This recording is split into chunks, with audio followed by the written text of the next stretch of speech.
حضرت امام حسین کی وہ شخصیت تھی کہ مشکات میں حدیث ہے، نبی پاک صلی اللہ تعالی علیہ وسلم کی چچی جناب ام فضل صبح صبح گھبرائی حضور کی بارگاہ میں آئیں، عرض کی یا رسول اللہ صلی اللہ علیہ وسلم آج میں نے عجیب خواب دیکھا ہے، میں ڈر گئی ہوں۔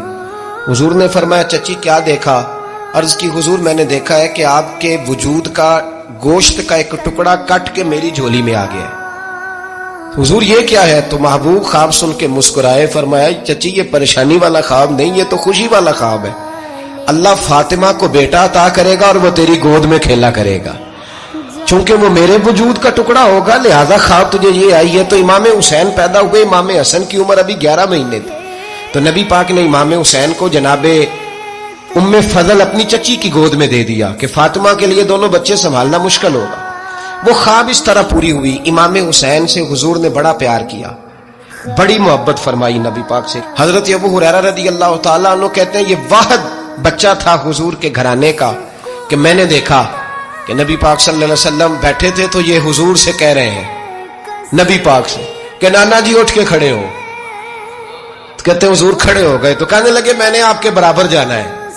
بچے جو مرضی ضد کر لیتے ہیں نا، قد چھوٹا تھا، عمر 7.5 سال تھی، کہنے لگے نانا میں نے برابر جانا ہے۔ تو نبی پاک صلی اللہ علیہ وسلم نے ہاتھ پکڑ لیے، فرمایا چل پھر ہو جا برابر۔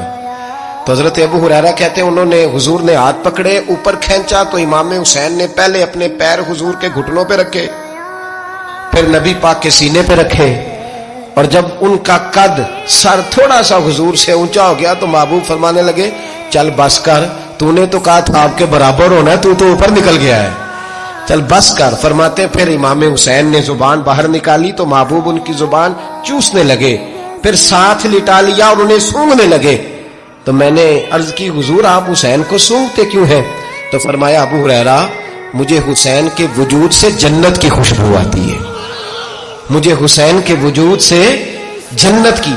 ایک دن حضور گزر رہے تھے، اصل اس طرح تھا کہ یہ نبی پاک کا حجرہ تھا، جن لوگوں کو اللہ نے مدینے کی زیارت کرائی ہے وہ جان سکتے ہیں، نبی پاک کا حجرہ تھا تو حضور کے حجرے کی اس جانب یعنی مسجد کی جو بالکل سیدھ ہے اس کی بیک میں سیدہ فاطمہ رہتی تھی۔